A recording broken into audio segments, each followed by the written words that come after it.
ಅಖಂಡ ಭಾರತ ವಾಹಿನಿಯ ಸಮಸ್ತ ವೀಕ್ಷಕರಿಗೆ ನಮಸ್ಕಾರ. ಮತ್ತೊಂದು ವಿಡಿಯೋಗೆ ಸ್ವಾಗತ.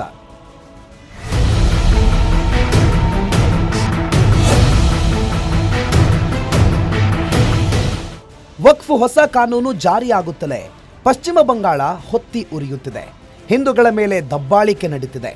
ಮುಂದಿನ ವಿಧಾನಸಭಾ ಚುನಾವಣೆಯ ಲೆಕ್ಕಾಚಾರದಲ್ಲೇ ದೀದಿ ಬರಿಗಾಲಲ್ಲಿ ಬೆಂಕಿಯ ಕಿಡಿ ಹೊತ್ತಿಸಿದ್ರ. ಹಿಂದೂಗಳ ರಕ್ಷಣೆಗಾಗಿ ಕೇಂದ್ರದ ಹಿಂದೂ ಸರ್ಕಾರ ಬಂಗಾಲದಲ್ಲಿ AFSPA ಕಾನೂನು ಜಾರಿ ಮಾಡುತ್ತಾ, ಅದರಲ್ಲೂ ಯೋಗಿ ಬಂಗಾಲಕ್ಕೆ ಕೊಟ್ಟ ಎಚ್ಚರಿಕೆಯಾದ್ರೂ ಎಂಥದ್ದು ಅನ್ನೋದನ್ನ ಹೇಳ್ತೀವಿ. ಈ ವಿಡಿಯೋವನ್ನ ತಪ್ಪದೆ ಕೊನೆವರೆಗೂ ನೋಡಿ.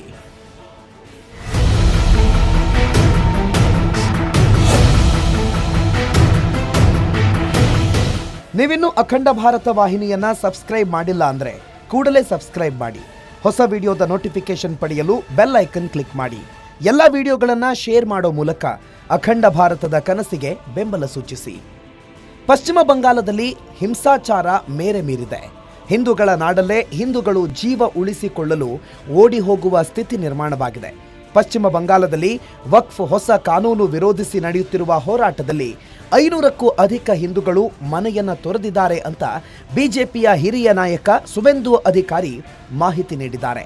ಮಮತಾ ಬ್ಯಾನರ್ಜಿ ಅವರ ಸರ್ಕಾರವನ್ನ ಕಟುವಾಗಿ ಟೀಕಿಸಿರೋ ಸುವೆಂದು ಅಧಿಕಾರಿ ಅವರು, ಮಮತಾ ಬ್ಯಾನರ್ಜಿ ಸರ್ಕಾರ ತುಷ್ಟೀಕರಣದ ರಾಜಕಾರಣ ಮಾಡ್ತಿದೆ. ಮುರ್ಷಿದಾಬಾದ್ನ ದುಲಿಯಾನಾದಲ್ಲಿ 400ಕ್ಕೂ ಅಧಿಕ ಹಿಂದೂಗಳನ್ನ ಬಲವಂತವಾಗಿ ಮನೆ ಬಿಟ್ಟು ಓಡಿಸಲಾಗಿದೆ ಅಂತ ಆರೋಪಿಸಿದ್ದಾರೆ. ಸುವೆಂದು ಅಧಿಕಾರಿ ಅವರು ಮಾಡುತ್ತಿರುವ ಆರೋಪವನ್ನ ನೋಡಿದ್ರೆ ನಿಜಕ್ಕೂ ಭಾರತದಲ್ಲೇ ಹಿಂದೂಗಳಿಗೆ ರಕ್ಷಣೆ ಇಲ್ಲವೇ ಅನ್ನೋ ಅನುಮಾನ ವ್ಯಕ್ತವಾಗುತ್ತೆ. 60%ಕ್ಕಿಂತಲೂ ಅಧಿಕ ಹಿಂದೂಗಳೇ ವಾಸವಾಗಿರೋ ಪಶ್ಚಿಮ ಬಂಗಾಳದಲ್ಲಿ ಹಾಗಾದ್ರೆ ನಡೆಯುತ್ತಿರೋದಾದ್ರೂ ಏನು? ಹಿಂದೂಗಳ ನಾಡಲ್ಲೇ ಹಿಂದೂಗಳನ್ನ ಓಡಿಸುವಾಗ ಸರ್ಕಾರ ಏನ್ ಮಾಡ್ತಿದೆ ಅನ್ನೋ ಪ್ರಶ್ನೆ ಸಹಜವಾಗಿ ಏಳುತ್ತೆ. ಪಶ್ಚಿಮ ಬಂಗಾಳದಲ್ಲಿ ವಕ್ಫ್ ಮಸೂದೆ ಜಾರಿ ಮಾಡೋದೇ ಇಲ್ಲ ಅಂತ ದೀದಿ ಹೇಳಿಕೆ ಕೊಟ್ಟಿದ್ದಾರೆ. ಆದ್ರೂ ಕೂಡ ಮುಸ್ಲಿಮರು ಹಿಂದೂಗಳ ಮೇಲೆ ಯಾಕೆ ದಬ್ಬಾಳಿಕೆ ಮಾಡ್ತಿದ್ದಾರೆ ಅನ್ನೋದೇ ಅರ್ಥವಾಗ್ತಿಲ್ಲ. ಹಾಗಾದ್ರೆ ಬಂಗಾಳದ ಹಿಂಸಾಚಾರದ ಹಿಂದೆ ದೀದಿ ಕೈವಾಡವಿದ್ಯಾ?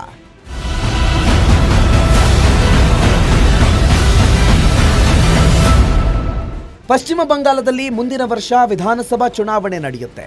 ಇದೇ ಕಾರಣದಿಂದಲೇ ಪಶ್ಚಿಮ ಬಂಗಾಳವೇ ಹೊತ್ತಿ ಉರಿಯುತ್ತಿದ್ರೂ ಕೂಡ ಮಮತಾ ಬ್ಯಾನರ್ಜಿ ತಲೆ ಕೆಡಿಸ್ಕೊಳ್ತಿಲ್ಲ.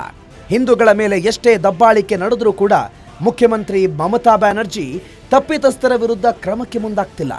ಬಂಗಾಳದ ಹಿಂಸಾಚಾರವನ್ನ ಗಂಭೀರವಾಗಿ ಪರಿಗಣಿಸಿರುವ ಹೈಕೋರ್ಟ್ ಕೇಂದ್ರ ಪಡೆಯ ನಿಯೋಜನೆಗೆ ಕೇಂದ್ರ ಸರ್ಕಾರಕ್ಕೆ ಸೂಚನೆ ಕೊಟ್ಟಿದೆ. ನ್ಯಾಯಾಲಯ ಹಿಂಸಾಚಾರವನ್ನ ಗಂಭೀರವಾಗಿ ಪರಿಗಣಿಸಿ ಕೇಂದ್ರ ಸರ್ಕಾರಕ್ಕೆ ರಕ್ಷಣೆ ನೀಡುವಂತೆ ಸೂಚಿಸಿದೆ. ಅಂದ್ರೆ ರಾಜ್ಯ ಸರ್ಕಾರ ಏನು ಮಾಡ್ತಿದೆ ಅನ್ನೋದನ್ನ ನೀವೇ ಅರ್ಥೈಸ್ಕೊಳ್ಳಿ.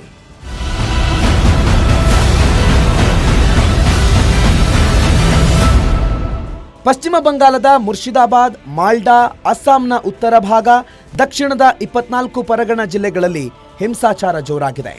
ಇದುವರೆಗೂ ಒಟ್ಟು 500ಕ್ಕೂ ಅಧಿಕ ಹಿಂದೂಗಳು ಮನೆಯನ್ನ ತೊರೆದಿದ್ದಾರೆ. 80ಕ್ಕೂ ಅಧಿಕ ಹಿಂದೂಗಳ ಮನೆಯನ್ನೇ ಧ್ವಂಸ ಮಾಡಲಾಗಿದೆ. ಅದರಲ್ಲೂ ದೇವರ ಮೂರ್ತಿಯನ್ನ ನಿರ್ಮಾಣ ಮಾಡುತ್ತಿದ್ದ ಹರ್ಗೋಬಿಂದೋ ದಾಸ್ ಹಾಗೂ ನಂದನ್ ದಾಸ್ ಅನ್ನೋ ತಂದೆ ಮಗನನ್ನ ಕಗ್ಗೊಲೆ ಮಾಡಲಾಗಿದೆ. ಈ ಘಟನೆಯ ಬೆನ್ನಲ್ಲೇ ಪಶ್ಚಿಮ ಬಂಗಾಳದ ಹಿಂದೂಗಳೇ ನಡುಗಿ ಹೋಗಿದ್ದಾರೆ. ವಕ್ಫ್ ಜಾರಿ ಇಲ್ಲ ಅಂದ ಮೇಲೆ ಯಾಕೆ ಹಿಂಸಾಚಾರ? ಕೇಂದ್ರದ NDA ಸರ್ಕಾರ ವಕ್ಫ್ ಹೊಸ ಕಾನೂನು ಜಾರಿ ಮಾಡಿದ ಬೆನ್ನಲ್ಲೇ ಕೆಲವು ಮುಸ್ಲಿಂ ಸಂಘಟನೆಗಳು ಪ್ರತಿಭಟನೆಗೆ ಕರೆ ಕೊಟ್ಟಿವೆ. ಆದರೆ ಪಶ್ಚಿಮ ಬಂಗಾಳ ಮತ್ತು ತಮಿಳುನಾಡು ಸರ್ಕಾರಗಳು ವಕ್ಫ್ ಹೊಸ ಕಾನೂನು ಜಾರಿ ಮಾಡೋದಿಲ್ಲ ಅಂತ ಹೇಳಿದ್ವು. ಆದರೂ ಕೂಡ ಪಶ್ಚಿಮ ಬಂಗಾಳದಲ್ಲಿ ಮುಸ್ಲಿಂ ಸಂಘಟನೆಗಳ ಪ್ರತಿಭಟನೆಗಳು ದಿನೇ ದಿನೇ ತೀವ್ರಗೊಳ್ಳುತ್ತಿದೆ.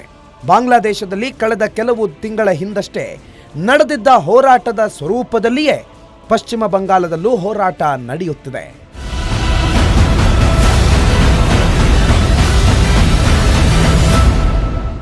ಪಶ್ಚಿಮ ಬಂಗಾಳದ ಮುಖ್ಯಮಂತ್ರಿ ವಕ್ಫ್ ಕಾನೂನು ಜಾರಿ ಮಾಡೋದಿಲ್ಲ ಅಂತ ಘೋಷಣೆ ಮಾಡಿದ್ದಾರೆ. ಆದರೂ ಕೂಡ ಶಾಂತಿದೂತರು ಮಾತ್ರ ತನ್ನ ಪ್ರತಿಭಟನೆಯನ್ನೇ ನಿಲ್ಲಿಸ್ತಿಲ್ಲ. ದೀದಿ ಎಷ್ಟೇ ಬಾಯ್ ಬಡ್ಕೊಂಡಿದ್ರೂ ಕೂಡ ವಕ್ಫ್ ಕಾನೂನು ಜಾರಿ ಮಾಡದೇ ಇರೋದಕ್ಕೆ ಸಾಧ್ಯವೇ ಇಲ್ಲ. ಯಾಕೆಂದ್ರೆ ವಕ್ಫ್ ಬಿಲ್ ಜಾರಿ ಮಾಡಿರೋದು ಕೇಂದ್ರ ಸರ್ಕಾರ. ಆದರೆ ದೀದಿ ತನ್ನ ರಾಜ್ಯದಲ್ಲಿರುವ ಎಲ್ಲಾ ಜಿಲ್ಲಾಧಿಕಾರಿಗಳ ಬಳಿಯಲ್ಲಿ ವಕ್ಫ್ ಸಂಬಂಧಿಸಿದಂತೆ ಯಾವುದೇ ಕ್ರಮ ಕೈಗೊಳ್ಳಬೇಡಿ ಅಂತ ಮನವಿ ಮಾಡೋದಕ್ಕಷ್ಟೇ ಅವಕಾಶ. ಆದರೂ ಖಡಕ್ ಜಿಲ್ಲಾಧಿಕಾರಿಗಳು ಕೇಂದ್ರದ ಆದೇಶ ಪಾಲನೆ ಮಾಡದೆ ಕೈಕಟ್ಟಿ ಕುಳಿತುಕೊಳ್ಳೋದಕ್ಕೆ ಸಾಧ್ಯವೇ? ಮುಸ್ಲಿಂ ಓಟಿಗಾಗಿ ಕಿಚ್ಚು ಹೊತ್ತಿಸಿದ್ರ ದೀದಿ. ವಕ್ಫ್ ಕಾನೂನು ಇಡೀ ಭಾರತದಲ್ಲೇ ಜಾರಿಯಾಗ್ತಿದೆ. ವಕ್ಫ್ ಕಾನೂನು ನಿಜಕ್ಕೂ ಮುಸ್ಲಿಮರಿಗೆ ಮಾರಕವಲ್ಲ. ಒಂದೊಮ್ಮೆ ಹಿಂದಿನ ವಕ್ಫ್ ಮಸೂದೆ ಮುಸ್ಲಿಮರಿಗೆ ವರದಾನ ಆಗಿರುತ್ತಿದ್ರೆ ಮುಸ್ಲಿಮರು ನಿರಾಶ್ರಿತರಾಗಿ ಬಡವರಾಗಿ ಬದುಕೋ ಪರಿಸ್ಥಿತಿ ಇರ್ತಿತ್ತ. ಹೊಸ ಮಸೂದೆಯಲ್ಲಿ ಕೆಲವೊಂದು ಬದಲಾವಣೆಗಳನ್ನು ಮಾತ್ರವೇ ತರಲಾಗಿದೆ. ಅಕ್ರಮವಾಗಿ ಹಿಂದೂಗಳ ಜಾಗ ಒತ್ತುವರಿ ತಡೆಯಲಾಗಿದೆ. ಮುಸ್ಲಿಂ ಮಹಿಳೆಯರಿಗೆ ಅವಕಾಶ ನೀಡಲಾಗಿದೆ. ಕಾನೂನಿನ ಕೆಲವು ತೊಡಕು ನಿವಾರಣೆಯಾಗಿದೆ. ಸ್ವತಃ ಮುಸ್ಲಿಮರೇ ವಕ್ಫ್ ಹೊಸ ಕಾನೂನಿಗೆ ಮೆಚ್ಚುಗೆ ಸೂಚಿಸಿದ್ದಾರೆ.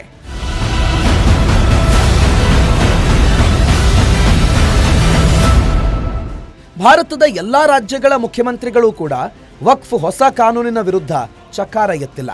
ಆದರೆ ತಮಿಳುನಾಡು ಮುಖ್ಯಮಂತ್ರಿ ಸ್ಟಾಲಿನ್ ಹಾಗೂ ಪಶ್ಚಿಮ ಬಂಗಾಳದ ಮುಖ್ಯಮಂತ್ರಿ ಮಮತಾ ಬ್ಯಾನರ್ಜಿ ಮಾತ್ರ ವಿರೋಧಿಸಿದ್ರು.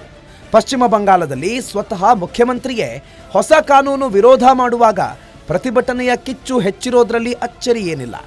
ಒಂದೊಮ್ಮೆ ಮಮತಾ ಬ್ಯಾನರ್ಜಿ ಈ ವಕ್ಫ್ ಕಾನೂನಿನ ಬಗ್ಗೆ ಚಕಾರ ಎತ್ತದೇ ಇರ್ತಿದ್ರೆ ಖಂಡಿತ ಪಶ್ಚಿಮ ಬಂಗಾಳ ಶಾಂತವಾಗೇ ಇರ್ತಾ ಇತ್ತು.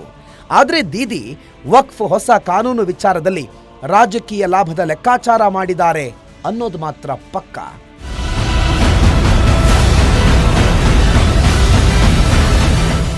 ಮುಂದಿನ ವರ್ಷ ಪಶ್ಚಿಮ ಬಂಗಾಳದಲ್ಲಿ ವಿಧಾನಸಭಾ ಚುನಾವಣೆ ನಡೆಯಲಿದೆ. ವಕ್ಫ್ ವಿಚಾರದಲ್ಲಿ ಮುಸ್ಲಿಮರಿಗೆ ಬೆಂಬಲವಾಗಿ ನಿಂತರೆ ಮುಸ್ಲಿಮರು ತನ್ನ ಪರವಾಗಿ ಮತ ಹಾಕ್ತಾರೆ. ಪಶ್ಚಿಮ ಬಂಗಾಳದಲ್ಲಿ 37% ಮುಸ್ಲಿಂ ಮತಗಳಿವೆ. ಉಳಿದಂತೆ 4% ಹಿಂದೂ ಮತಗಳನ್ನು ಪಡೆದ್ರೂ ಸಾಕು, ದೀದಿ ಮತ್ತೆ ಪಶ್ಚಿಮ ಬಂಗಾಳದ ಸಿಎಂ ಆಗೋದು ಪಕ್ಕ. ಇದೇ ಕಾರಣದಿಂದಲೇ ತನ್ನ ರಾಜ್ಯ ಹೊತ್ತಿ ಉರಿಯುತ್ತಿದ್ರೂ ಕೂಡ ಮಮತಾ ಬ್ಯಾನರ್ಜಿ ಸೈಲೆಂಟ್ ಆಗಿದ್ದಾರೆ. ಹಚ್ಚಿರುವ ಬೆಂಕಿಯನ್ನ ನಂದಿಸೋ ಯಾವುದೇ ಕಾರ್ಯವನ್ನ ಕೂಡ ಮಮತಾ ಬ್ಯಾನರ್ಜಿ ಮಾಡ್ತಿಲ್ಲ ಅನ್ನೋ ಆರೋಪವಿದೆ. ಬಂಗಾಳದಲ್ಲಿ ಜಾರಿಯಾಗುತ್ತಾ AFSPA. ಪಶ್ಚಿಮ ಬಂಗಾಳದಲ್ಲಿ ನಡೆಯುತ್ತಿರುವ ಹಿಂಸಾಚಾರ ತಡೆಗಾಗಿ ಈಗಾಗಲೇ ಹೈಕೋರ್ಟ್ ಕೇಂದ್ರ ಸರ್ಕಾರಕ್ಕೆ ಪಡೆಗಳನ್ನು ನಿಯೋಜಿಸುವಂತೆ ಸೂಚನೆ ಕೊಟ್ಟಿದೆ. ಅದರಂತೆಯೇ ಈಗಾಗಲೇ ಕೇಂದ್ರ ಪಡೆಗಳು ಬಂಗಾಳದ ಗಲಭೆ ಪೀಡಿತ ಪ್ರದೇಶಗಳಲ್ಲಿ ನಿಯೋಜನೆಗೊಂಡಿವೆ. ಈ ನಡುವಲ್ಲೇ ಕೇಂದ್ರ ಸರ್ಕಾರ AFSPA ಆಕ್ಟ್ ಜಾರಿ ಮಾಡುವಂತೆ ಗೃಹ ಸಚಿವ ಅಮಿತ್ ಶಾ ಅವರಿಗೆ ಬಂಗಾಳದ ಸಂಸದ ಜ್ಯೋತಿರ್ಮಯ್ ಸಿಂಗ್ ಮಹತೋ ಪತ್ರ ಬರೆದಿದ್ದಾರೆ.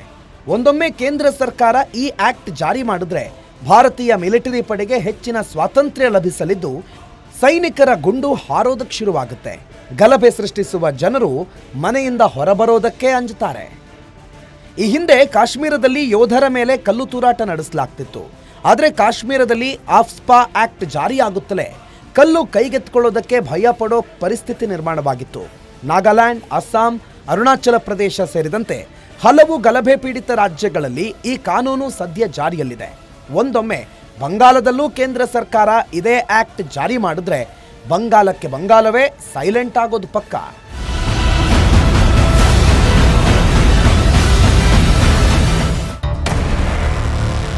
ದೀದಿಗೆ ಎಚ್ಚರಿಕೆ ಕೊಟ್ಟ ಯೋಗಿ ಆದಿತ್ಯನಾಥ್. ಪಶ್ಚಿಮ ಬಂಗಾಳದ ಮುಖ್ಯಮಂತ್ರಿ ಮಮತಾ ಬ್ಯಾನರ್ಜಿ ಅವರನ್ನ ಕಂಡ್ರೆ ಹಿಂದೂ ಫೈರ್ ಬ್ರ್ಯಾಂಡ್ ನಾಯಕ ಯೋಗಿ ಆದಿತ್ಯನಾಥ್ ವಾಗ್ದಾಳಿ ನಡೆಸುತ್ತಲೇ ಇರ್ತಾರೆ. ಇದೀಗ ಪಶ್ಚಿಮ ಬಂಗಾಳದಲ್ಲಿ ಹಿಂದೂಗಳ ಮೇಲೆ ಹಿಂಸಾಚಾರ, ದಬ್ಬಾಳಿಕೆ ನಡೆಯುತ್ತಲೇ ಯೋಗಿ ದೀದಿ ವಿರುದ್ಧ ಆರ್ಭಟಿಸೋದಕ್ಕೆ ಶುರುಬಿಟ್ಟಿದ್ದಾರೆ. ಹಿಂದೂಗಳ ಮೇಲೆ ದಬ್ಬಾಳಿಕೆ ನಡೆಯೋದಕ್ಕೆ ಬಿಡೋದಿಲ್ಲ, ಮೊದಲು ಹಿಂದೂಗಳಿಗೆ ರಕ್ಷಣೆ ಕೊಡಿ ಅನ್ನೋ ಎಚ್ಚರಿಕೆಯನ್ನ ಯೋಗಿ ಆದಿತ್ಯನಾಥ್ ರವಾನಿಸಿದ್ದಾರೆ.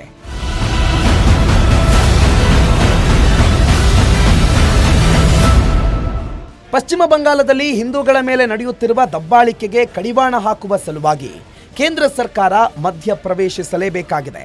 ಈಗಾಗಲೇ ನೂರಾರು ಹಿಂದೂಗಳನ್ನು ಬಲವಂತವಾಗಿ ಓಡಿಸಲಾಗಿದೆ. ಹಿಂದೂಗಳೇ ತುಂಬಿರುವ ದೇಶದಲ್ಲಿ ಹಿಂದೂಗಳಿಗೆ ಇಂಥ ಸ್ಥಿತಿ ಬಂದಿರೋದನ್ನ ಸಹಿಸೋದಕ್ಕೆ ಸಾಧ್ಯವೇ ಇಲ್ಲ. ಹಿಂದುತ್ವ, ಹಿಂದೂ ಮತಗಳನ್ನು ಪಡೆದು ಅಧಿಕಾರಕ್ಕೆ ಬಂದಿರೋ ಪ್ರಧಾನಿ ನರೇಂದ್ರ ಮೋದಿ, ಗೃಹ ಸಚಿವ ಅಮಿತ್ ಶಾ ಈ ನಿಟ್ಟಿನಲ್ಲಿ ಕಟ್ಟುನಿಟ್ಟಿನ ಕ್ರಮ ಕೈಗೊಳ್ಳಲೇಬೇಕಾಗಿದೆ.